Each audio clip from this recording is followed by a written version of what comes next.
This is the 19th video for Chapter 4 in Google SketchUp for Dummies. This video goes with the sidebar about making complex hip roofs with the Follow Me tool. This is not beginner material. Warning, warning. If I could flash this thing in red, I probably would. But it's so cool that I thought I'd better show it to you, because to not show it to you would be doing a huge disservice to the idea of SketchUp and education and all those things. Anyway, okay, what I have here is the outline of a roof that's actually pretty silly. A building like this might actually exist somewhere in the world, but I doubt it.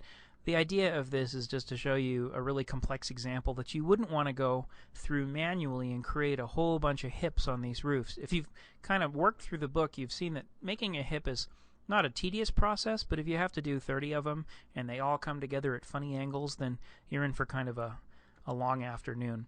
There is a great way to do this using the Follow Me tool, which we talk about in chapter, I believe it's in chapter 6 of the book.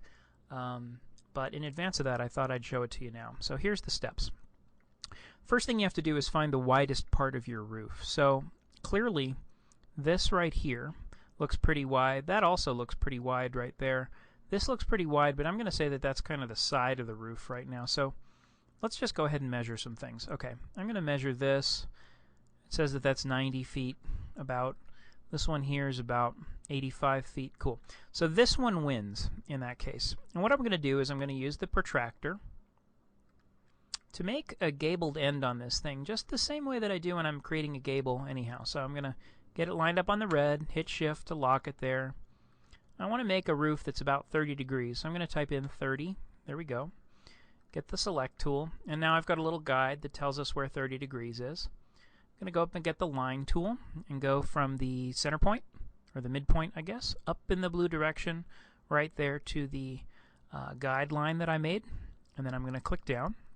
Then let's get the eraser tool, and I'm going to erase the guide that I made. Okay, so what I've got now is a complex roof line, I guess, and I've got a little triangle here that defines the profile of my roof. And what I want to do, step 1, take the select tool and select the top surface of the roof.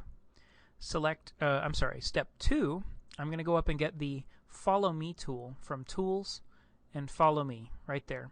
Step 3, I'm going to click on the triangle for my roof, and look what happened. I ended up with the roof, but the trouble is the roof is actually in there and it's hiding under all the other garbage that got created when I did that Follow Me operation. So if you want more information about Follow Me and what's going on, feel free to go back and go and check chapter 6 for more stuff on this. But for the time being, we're just kind of going through a procedure.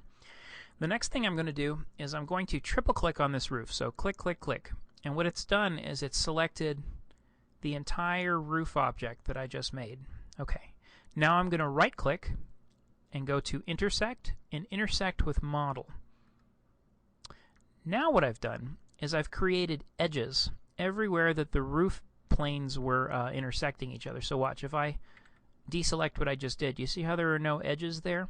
What I want is to, 1, 2, 3, I triple click the whole roof, right click, intersect, intersect with model, and that produced these edges everywhere those faces actually intersect with other faces. Now from here on in, it is mostly tedium. So what you want to do at this point is save your model, and then you can just start deleting things. So watch this. I'm going to grab the eraser tool, and I'm going to go up and just start very carefully erasing things away. So let's look at, here we go. I'm going to erase this edge. Okay, that didn't do any damage, so let's erase this edge and this edge and this edge. Okay, that's good. Let's erase this edge and that edge, maybe this one and that one. And I think you're starting to get the hang of what's going on here, right? What I'm doing is erasing away all the geometry that's not part of the final roof that I want. And there's no real trick to this. It's just a very careful kind of procedure. You're sort of going one click at a time to not ruin parts of what you're doing. Now, if for some reason I deleted a part of my roof that I needed, like that, I just deleted a little edge there that was pretty critical, I'm going to go up to Edit and Undo, and that comes back. So no big deal. Okay, so what you want to do is you just want to keep going and erase away the stuff that you don't need. And that's just kind of the long, annoying part. But let's go back a few steps, and I'm going to go back to the follow me part so that you can actually see how that works again.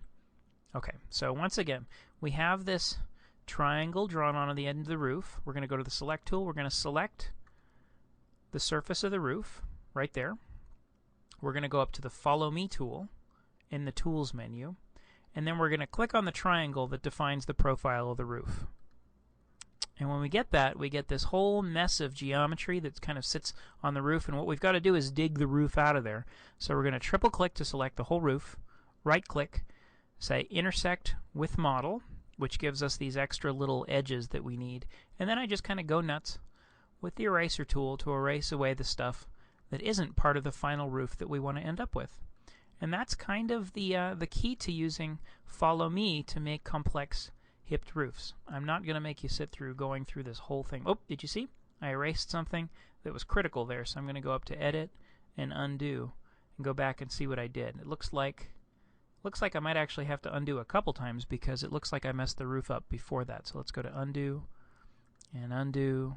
And I could be using the keyboard shortcuts to do this too. So I'm going to go Control Z, Control Z. There we go. There's the roof back that I needed. So let's just kind of erase this part out here. So you can see that it's just a careful process of going through and erasing things. Great. Okay, that is the end of the 19th video in Chapter 4 of Google Sketchup.